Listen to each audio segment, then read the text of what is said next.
আমার যখন 22-24 বছর বয়স, তখন নানা দেশ বেড়ানোর একটা কাজ জুটে গেল আমার অদৃষ্টে। তখন আমি দৈব ওষুধের মাদুলি বিক্রি করে বেড়াতুম। চৌধুরী শচীন কবিরাজের তরফ থেকে মাইনে ও রাহা খরচ পেতুম।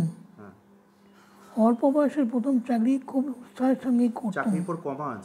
অল্প বয়সের প্রথম চাকরি খুব উৎসাহের সঙ্গেই করতাম। আমাকে কাপড় চোপড় পরতে হতো সাধু ও সাত্ত্বিক বামুনের মতো। ওটা ছিল ব্যবসায়ের অঙ্গ। গিরিমাটির রঙে ছোপানো কাপড় পরনে, পায়ে ক্যানভাসের জুতো, গলায় মালা, হাতে থাকতো একটা ক্যানভাসের ব্যাগ, তারই মধ্যে মাদুলি ও অন্যান্য ওষুধ থাকত।